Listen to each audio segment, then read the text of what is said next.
Hi all, I am Disha Shukla and welcome to the session. Now in the previous session we have already seen how analog data digital signals modulation take place. Here we are going to discuss about the analog data analog signal modulation. Now what does it comprises of? Say, analog to analog conversion or modulation is the representation of the analog information by an analog signal. It is a process by which the virtue of which a characteristic of a carrier wave is varied according to the instantaneous amplitude of the modulating signal. This modulation is generally needed when a bandpass channel is required. Bandpass is a range of frequencies which are transmitted through a bandpass filter, which is a filter allowing a specific frequencies to pass, preventing the signals at unwanted frequencies. The first of its type is the amplitude modulation. Now analog data analog signal modulation are again divided into three types. Those are amplitude modulation, frequency modulation and phase modulation. The first one is amplitude modulation. In amplitude modulation, the amplitude of the carrier wave is varied in proportion to the message signal, and the other factors like its frequency and its phase remains constant. The modulated signal and its spectrum consists of lower frequency band, upper frequency band and carrier frequency components. This type of modulation requires greater bandwidth, more power. Filtering is very difficult in this modulation.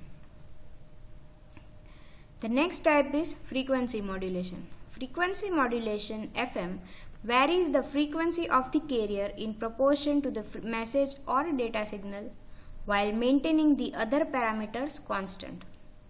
The advantage of frequency modulation over amplitude modulation is the greater suppression of the noise at the expense of bandwidth in the frequency modulation. It is used in the applications like radio, radar, telemetry, seismic prospecting and so on. The efficiency and the bandwidth depend on the modulation index and the maximum modulating frequency. The third type of analog data analog signal modulation is called the phase modulation. In phase modulation, the carrier frequency is varied in accordance with the data signal. In this type of modulation, when the phase is changed, it also affects the frequency. So this modulation also comes under the frequency modulation kind. Now the whole thing is explained based on the figure. Just see, the first type is, for the first one is the carrier frequency using which the signal will be modulated. Now it is a high frequency carrier signal. The next is the data signal that we have. Now in amplitude modulation, the amplitude of the carrier frequency will be changed based on the data signal.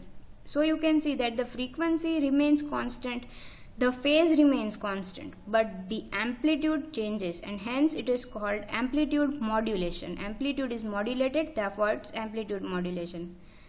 The next one shows the frequency modulation.